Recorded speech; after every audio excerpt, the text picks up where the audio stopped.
राधे राधे। माघ महात्म की जय। सदा भवानी दाहिने गौरी पुत्र गणेश, पंचदेव रक्षा करे ब्रह्मा विष्णु महेश। माघ महात्म 19वां अध्याय।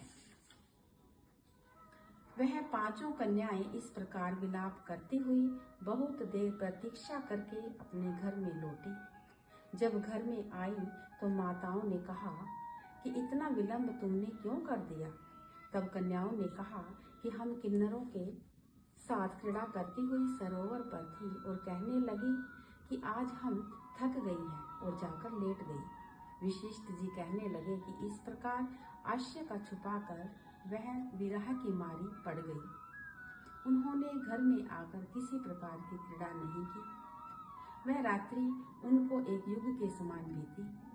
सूर्य नारायण के उदय होते ही वह अपने आप को जीवित मानती हुई माताओं की आज्ञा लेकर गौरी पूजन करने वे कन्याएं वहां पर जाने लगी। उसी समय ब्राह्मण भी स्नान करने के लिए अच्छा सरोवर पर आया। उसके आने पर कन्याओं ने वाह वाह किया, जैसे कमलिनी प्रातः काल सूर्योदय को देखकर कहती है। उसको देखकर उनके नेत्र खुल गए और उस ब्रह्मचारी के पास गई। आपस में एक दूसरे का हाथ पकड़कर चारों तरफ से उसको घेर लिया और कहने लगी कि मूर्ख, उस दिन तू भाग गया था, आज नहीं भाग सकता। हम लोगों ने तुमको घेर लिया है। ऐसे वचन सुनकर बाहुपाश में फंसे बंधे हुए ब्राह्मण ने मुस्कुराकर कहा, तुमने जो कुछ कहा सो ठीक ही है, परंतु मैं तो अभी विद्या अभ्यासी और ब्रह्मचारी हूँ। गुरुकुल में मेरा विद्याभ्यास पूरा नहीं हुआ। पंडित को चाहिए कि जिस आश्रम में रहते हैं उसके धर्म का पालन करे। इस आश्रम में मैं विवाह करना धर्म नहीं समझता। अपने व्रत का पालन करके और गुरु की आज्ञा पाकर ही विवाह कर सकता हूँ, पहले नहीं कर सकता। यह बात सुनकर वह कन्याएं इस प्रकार बोली जैसे वैशाख मास में कोयल बोलती है।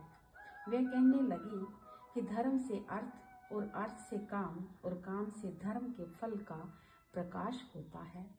ऐसा ही पंडित लोग और शास्त्र कहते हैं। हम काम सहित धर्म की अधिकता से आपके पास आए हैं, सो आप पृथ्वी के सब भोगों को भोगिए। उस ब्राह्मण ने कहा कि तुम्हारा वचन सत्य है, किंतु मैं अपने व्रत को समाप्त करके ही विवाह कर सकता हूँ, पहले नहीं कर सकता। तब वे कन्याएं कहने लगी कि तुम मूर्ख हो। अनोखी औषधि, ब्रह्मा बुद्धि, रसायन, सिद्धि, अच्छे कुल की सुंदर नारियां तथा मंत्र जिस समय प्राप्त हो तब ही ग्रहण कर लेना चाहिए। इसी से कार्य को टालना अच्छा नहीं है। केवल भाग्य वाले पुरुष की प्रेम से पूर्ण अच्छे कुल से उत्पन्न स्वयं वर चाहने वाली कन्याओं को प्राप्त होते हैं। कहाँ हम अनोखी सुंदर नारियां, कहाँ आप तपस्वी बालक। यह बेमेल का मेल मिलाने में विधाता की चतुराई ही है। इस कारण आप हम लोगों के साथ गंधर्व विवाह कर ले। इनके ऐसे वचन सुनकर उस धर्मात्मा ब्राह्मण ने कहा कि व्रती रहकर इस समय विवाह नहीं करूंगा, मैं स्वयंवर की इच्छा नहीं करता। इस प्रकार उसके वचन सुनकर उन्होंने एक दूसरे का हाथ छोड़कर उसको पकड़ लिया और सुशील तथा सुस्वरा ने उसका भुजाओं को पकड़ लिया। सुतारा ने आलिंगन किया और चंद्रिका ने उसका मुख चूम लिया। परंतु फिर उसने क्रोधित होकर उनको श्राप दिया कि तुम डायन की तरह मुझसे चिपटी हो, इस कारण पिशाचनी हो जाओ। ऐसे श्राप देने पर वह उसको छोड़कर अलग खड़ी हो गई। उन्होंने कहा, हम निरपराधियों को वृथा क्यों श्राप दिया? तुम्हारी इस धर्मज्ञता पर धिक्कार है। प्रिय करने वाले की बुराई करने वाले का सुख दोनों लोकों में नष्ट हो जाता है, इसलिए तुम भी हम लोगों के साथ पिशाच हो जाओ।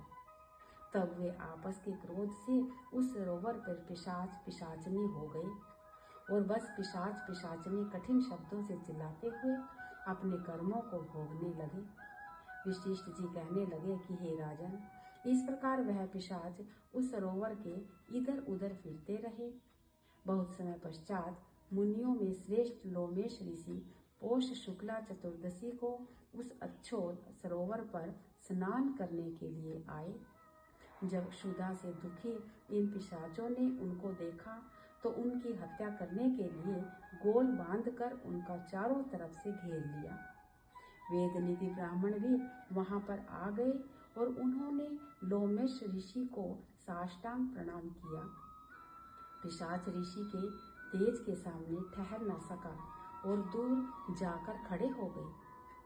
वेद नीति हाथ जोड़कर लोमेश ऋषि से कहने लगे कि भाग्य से ही ऋषियों के दर्शन होते हैं। फिर उन्होंने गंधर्व कन्या और अपने पुत्र का परिचय देकर सब वृतांत सुनाया और कहा कि हे मुनिवर, यह सब ही श्राप मोहित होकर आपके सन्मुख खड़े हैं। आज इन बालकों का विस्तार होगा। जैसे सूर्योदय से अंधेरे का नाश हो जाता है, विशिष्ट जी कहने लगे कि पुत्र के दुख से दुखी हुए वेद नीति ब्राह्मण के ऐसे वचन सुनकर लोमेश ऋषि के नेत्रों में जल भर आया और वेद नीति से कहने लगे, मेरे प्रसाद से बालकों को शीघ्र स्मृति पैदा हो। मैं उनका धर्म कहता हूँ जिससे इसका आपस का ज्ञान विलीन हो जाएगा। बोल श्री माघ महात्म की जय। 19वां अध्याय समाप्त। राधे राधे।